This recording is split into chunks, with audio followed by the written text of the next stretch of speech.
विद्यार्थियों, मैं सतीश चंद्र गुप्ता, सहायक अध्यापक जैन इंटर कॉलेज करहल, जनपद मैनपुरी। ध्यान रहे, हम 2 पार्ट में ये पढ़ चुके थे कि एक्टिव से पैसिव बनाने के लिए हम टेंसेस पर किस प्रकार नियम लगाते हैं। तो पिछली बार हमने पिछले पार्ट में ये पढ़ा था अंतिम तौर पर कि फ्यूचर से संबंधित जो 2 टेंसेस होते हैं, फ्यूचर इंडेफिनिट और फ्यूचर परफेक्ट, उनके पैसिव बनाने का तरीका हमने सीखा है। आज हम आपको बताएंगे कि इंपेरेटिव सेंटेंसेस को पैसिव में कैसे बदला जा सकता है। तो जब हम इंपेरेटिव सेंटेंसेस की पैसिव सीखना चाहते हैं, उससे पहले हमको ये जानना होगा कि आखिर ये इंपेरेटिव सेंटेंसेस क्या होते हैं। जो ही हमें अपने इंपेरेटिव सेंटेंसेस समझेंगे, त्यों ही हमारी समझ में आ जाएगा कि हम उनके पैसिव किस प्रकार बनाएं। तो पहले हम बात करेंगे, हमारा पहला था इंपेरेटिव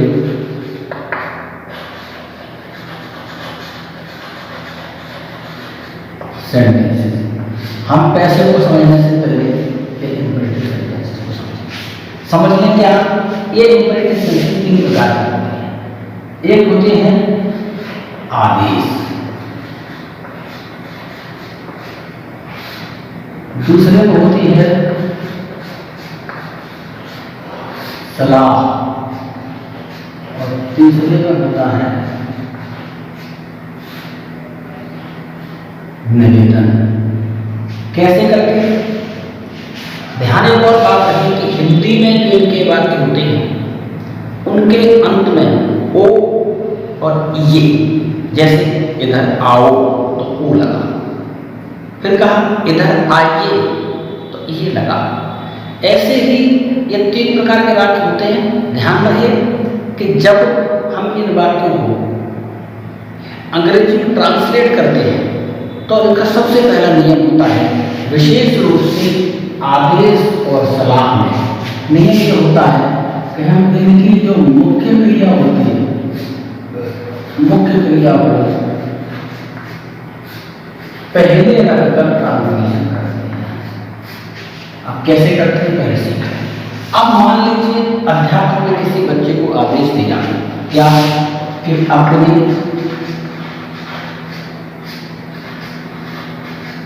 पुस्तक खोलो। ये अध्यापक का कक्षा में आदेश है। हम पहले आपसे कह चुके हैं कि इंपेरेटिव सेंटेंसेस को हम जब हिंदी में ट्रांसलेट करेंगे तो हम पहले मुख्य क्रिया बनाते हैं। यह जो मुख्य क्रिया हम प्रारंभ में लिखने की बात कही है, तो पहले क्या कर देंगे? पहले ये कर देंगे ये जो खोलो है ये हमारी मुख्य क्रिया है। हम इस मुख्य क्रिया को पहले यहाँ लिख देंगे ओपन, यहाँ लिख देंगे योर, यहाँ लिख देंगे बुक्स। हमने एक वाक्य को बदला जिसको हमने कहा कि हमारा आदेश वाला वाक्य था। अब दूसरा देखिएगा। अब ऐसे किसी को सलाह दी, किसी ने ये कहा कि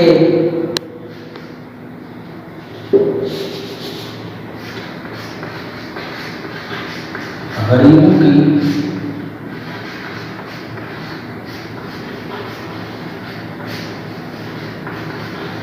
मदद करो। अब ये जो मदद करो है इसकी अंग्रेजी होती है। हमें क्या करना है? हमें पूरा कर देंगे इसको हेल्प द पुअर। हमने 2 प्रकार की बातों को पहले अंग्रेजी में ट्रांसलेट करना है। सरलतम बात क्या है? निवेदन के सेंटेंस की पहचान यही होती है कि अंत में ओ लगा होगा, अंत में ये लगा होगा, आइए जाइए खाइए कीजिए खाइए मारिए पीटिए लिखा है। लेकिन एक छोटा सा परिवर्तन होता है कि इन वाक्यों में कृपया लग जाता है।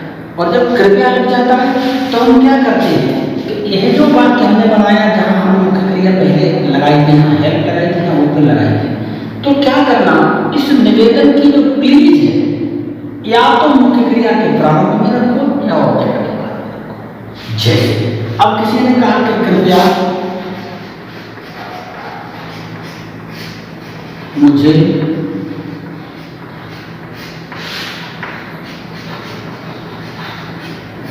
अपनी किताब दो। अब अपनी किताब तो इसका तो ये हो जाएगा कि गिव मी योर बुक, क्या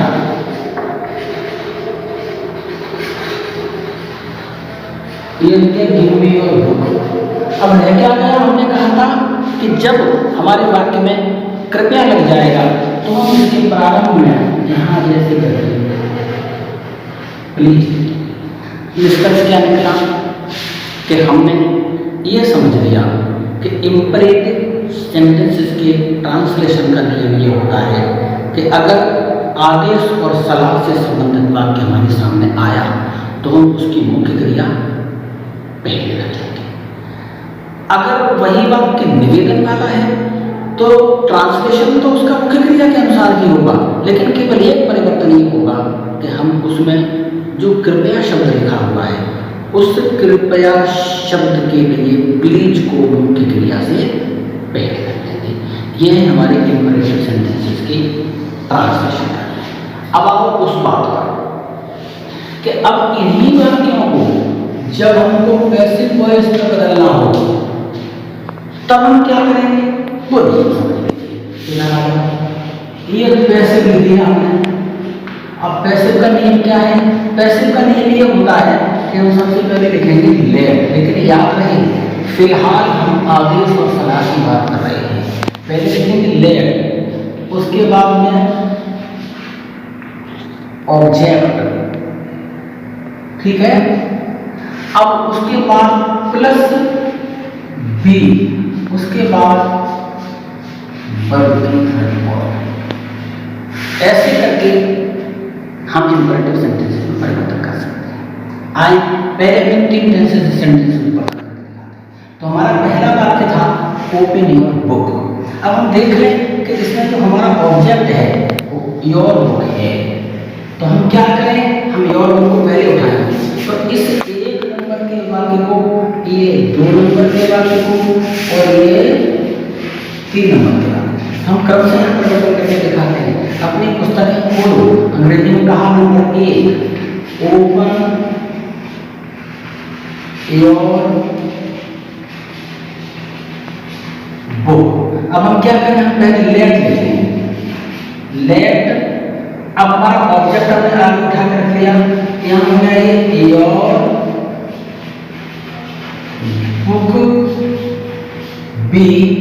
अब वन की थर्ड फॉर्म, वन की थर्ड फॉर्म OPE, हमने पहले वाले वाक्य का परिवर्तन किया। अब हमारा वाक्य क्या है, हेल्प द पुअर, वही नेम फिर लगा देंगे। हम वाक्य नंबर 2 लिखेंगे, हम यहाँ पर लेट लिखेंगे, फिर क्या लिखेंगे द पुअर, फिर लिख देंगे बी और अंत में लिख देंगे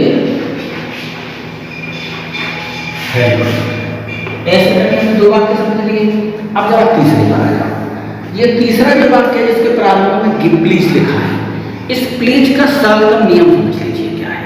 वो ये है कि इन आदेश और सलाह के परिवर्तन का नियम दूसरा है, लेकिन जब ये निवेदन वाला वाक्य आ जाता तब और सरल हो जाता है। और वो ये कि जहां से हमारा वाक्य लिखा हुआ है प्लीज के अलावा उतना ही वाक्य ज्यों का लिख जाएगा।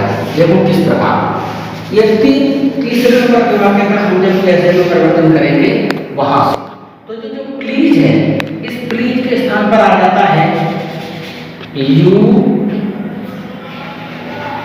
Are requested to. अब जो शेष वाक्य रह गया वहां पर यू आर रिक्वेस्टेड टू लिखने के बाद में गिव मी योर बुक, ये ऐसा का ऐसा ही हम यहाँ उतार देंगे। You are requested to give मी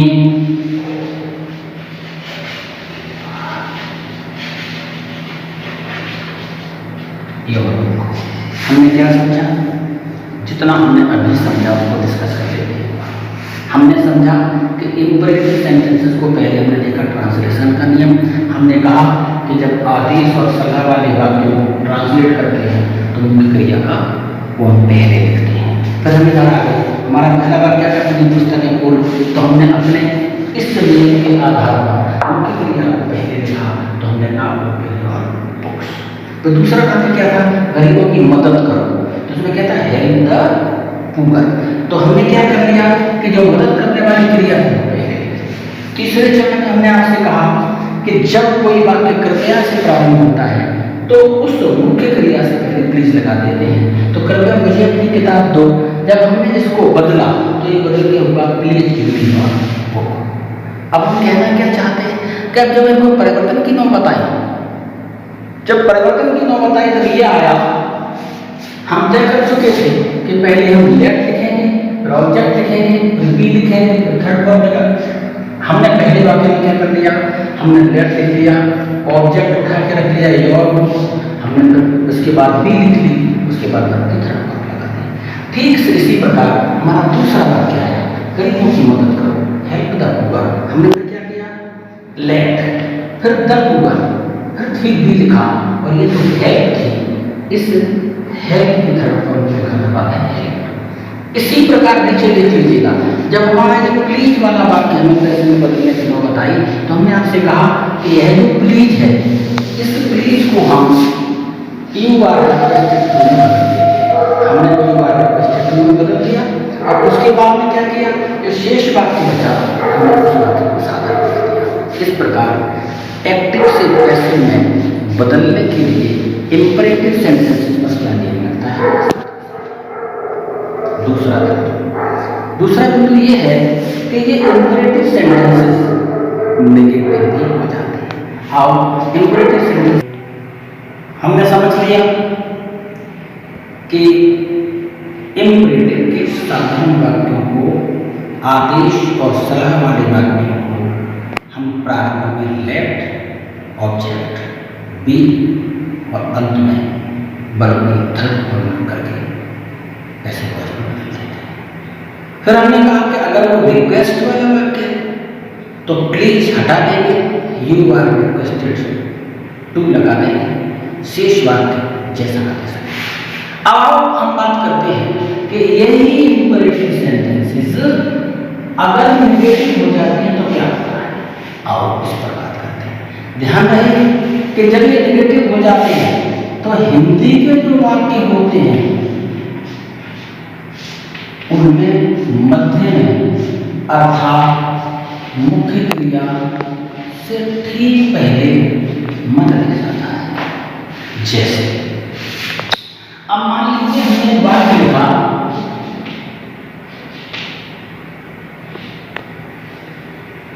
हम यूं कहकर आ जाए कि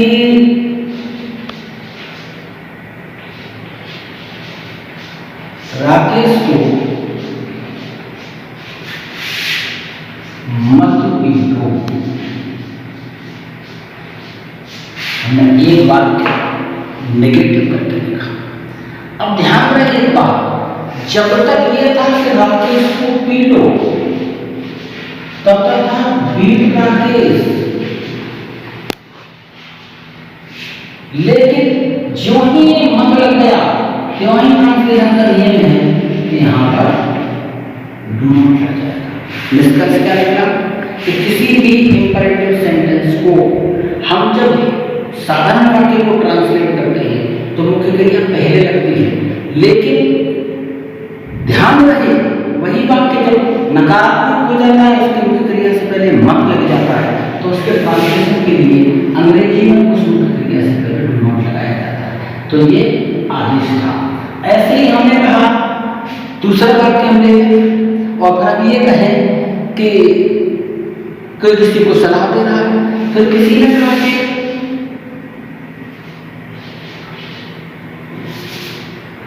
गरीबों का अपमान मत करो। अब फिर यहां पर एक बार मत लग गया,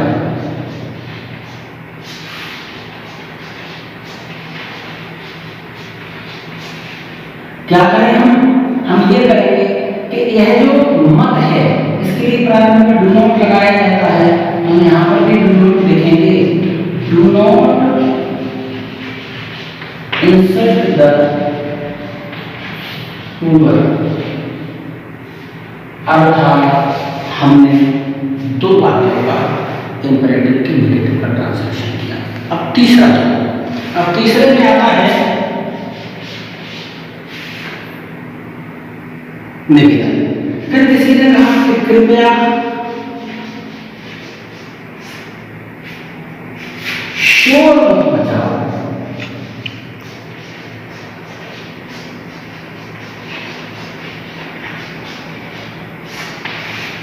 अब क्या करें, कृपया लगाए तो कृपया लिख लीजिए पहले, प्लीज डू नॉट मेक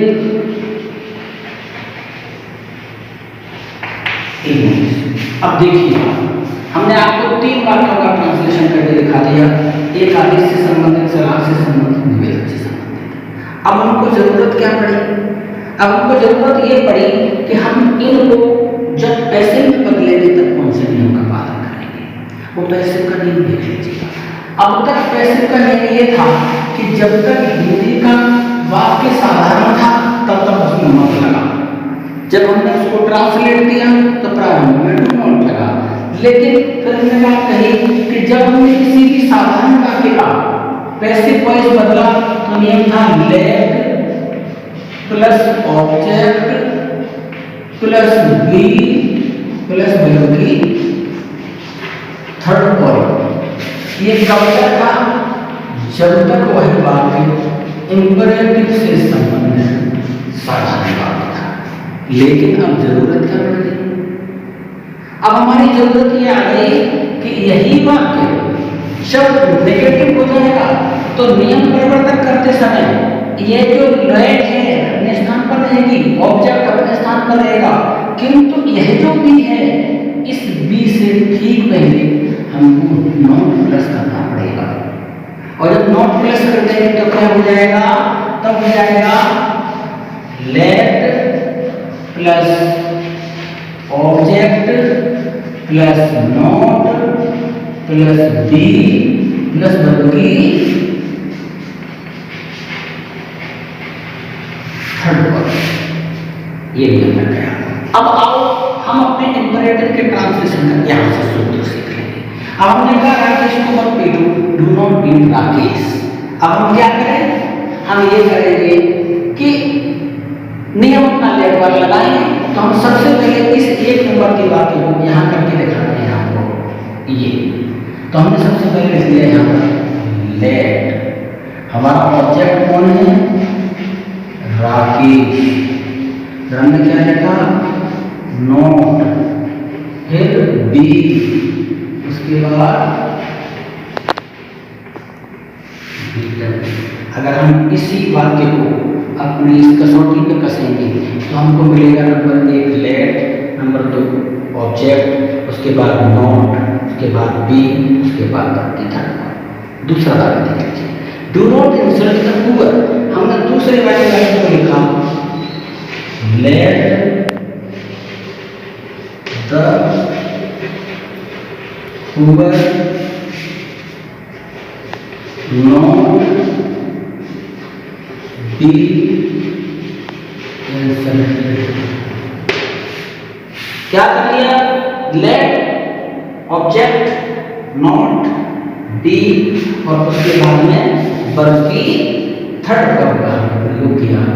ये हो गया let the poor not inserted. अब आए तीसरे बिंदु पर। तीसरा बिंदु हमारा है कि जब हम निवेदन वाले सेंटेंसेस को पूरा करते हैं, और निवेदन के सेंटेंसेस को हम जब पैसे में परिवर्तित करते हैं तो हमने लगाया था प्लीज। ध्यान रहे यह प्लीज अपने स्थान पर यू आर रिक्वेस्टेड टू में परिवर्तित हो जाते हैं। हम 3 नंबर यहाँ लिखेंगे और 3 नंबर लिखने के बाद फिर हम क्या करेंगे, पहले प्लीज को बदलेंगे। तो जब प्लीज को बदलेंगे तो ये हो जाएगी यू आर रिक्वेस्टेड। ये हमने अपना काम कर दिया। अब हमें क्या करना था, टू लेके दो इस तीसरे पर, चूंकि यहां डू नॉट लग गया है तो इस रिक्वेस्ट के बाद आएगा not to make a noise. ये हमने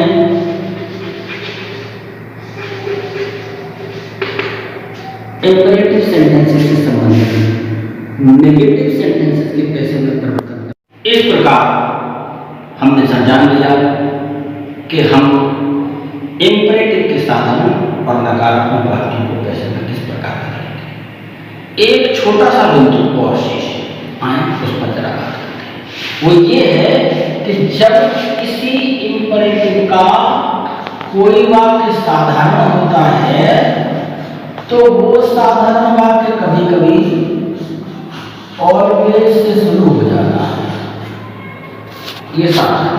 और जब भी इसी इम्पेरेटिव का वाक्य जब नकारात्मक होता है तो वो नकारात्मक की स्थिति में मत वाला होकर के कभी मत वाला होता है।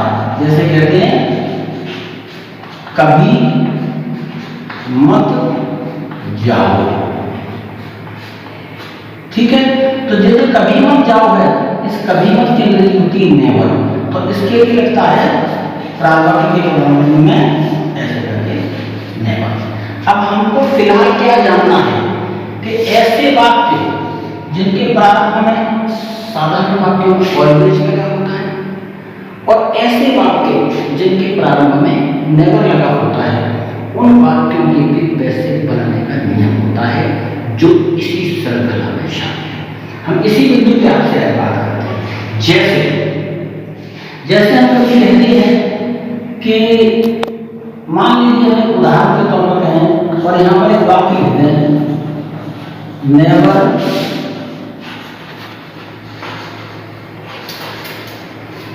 Plug the flowers.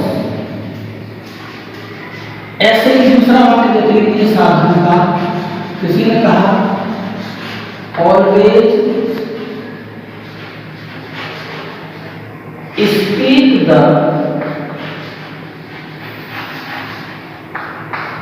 ट्रुथ। हमारे साथ दो वाक्य लिखे हैं। इस वाक्य को हम साधारण वाक्य मानेंगे, किसी इम्पेरेटिव से संबंधित, और इस वाक्य को हम नकारात्मक मानेंगे, किंतु इम्पेरेटिव से संबंधित। लेकिन आप समझ लीजिए है क्या, नियम तो वही होता है कि जब हम किसी वाक्य को कैसे में बदलते हैं तो नियम हमारा होता है क्या, हम जैसा कि पिछले अब आपको बता चुके हैं। और वो ये होता है कि हम पहले इसके परिवर्तन के लिए लेट लिखते हैं, उसके तुरंत बाद ऑब्जेक्ट लिखते हैं और उसके बाद बी लिखते हैं, फिर बदलते हैं। इस नियम में केवल इतना काम करना पड़ेगा कि चूंकि ऑलवेज और नेवर का नियम आ गया है तो सिर्फ इतनी सी बात है कि जैसे ही हम ये ऑब्जेक्ट लगाते हैं, इस ऑब्जेक्ट के बाद और इस बी से पहले इस स्थान पर हम नेवर और ऑलवेज का प्रयोग करेंगे। ऐसा करेंगे तो सेंटेंस हमारा ऑटोमेटिकली ठीक हो जाएगा। आओ अब हम इस एक वाक्य का परिवर्तन करके देखते हैं। हम पहले वाक्य को देखेंगे, हमारे पास लिखा है नेवर प्लग द फ्लावर्स। अब क्या होगा, हम ये करेंगे, इसको बदलने के लिए सबसे पहले लिखेंगे लेट के नियम के अंतर्गत। फिर हम कहेंगे द फ्लावर्स। क्या हो जाएगा, चूंकि हम पहले आपको बता चुके हैं कि जब यहां पर बी लगाएंगे उससे पहले नेवर आ जाएगा, नेवर बी जब हम इसको परिवर्तन करेंगे तो हो जाएगा let the flowers never be plucked. और ठीक इसी क्रम में ये वाला वाक्य, फिर यहाँ लिखिएगा दूसरा वाक्य, फिर वही नियम है, फिर लिखेंगे लेट, फिर क्या आया द ट्रुथ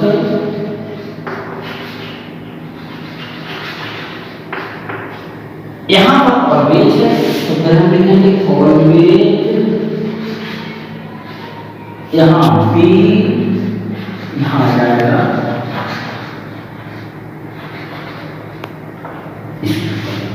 नियम क्या निकला कि जब यही वाक्य साधारण वाला ऑलवेज से शुरू हो, नकारात्मक वाला नेवर से शुरू हो, तो जहां पर हम बी का प्रयोग करते हैं ये है, इससे पहले नेवर यहाँ भी करेंगे और का प्रयोग करेंगे। हमने इम्परेटिव के साधारण वाक्य समझ लिए, नेगेटिव समझ लिए और साधारण वाक्यों में लगे हुए ऑलवेज के नियम को समझ लिया और नेवर के नियम को समझ लिया। हमने इन्हीं से संबंधित आज एक्सरसाइज दी है। आपके एक्सरसाइज में पहला है रीड योर बुक, दूसरा है do not plug the flowers, तीसरा है ऑलवेज हेल्प द पुअर, चौथा है नेवर टेल ए लाई, पांचवा please give me your book, छठवां please do not read bad books, सातवां do not ring the bell, आठवां never kill the insects. Insects माने होते हैं कीड़े मकोड़े। आप इसको करके दीजिएगा और विशेष बात यह है कि हमारा ये पूरा पाठ योजना सतीश मधुर चैनल पर यूट्यूब पर भी उपलब्ध है, आप वहाँ से भी प्राप्त कर सकते हैं।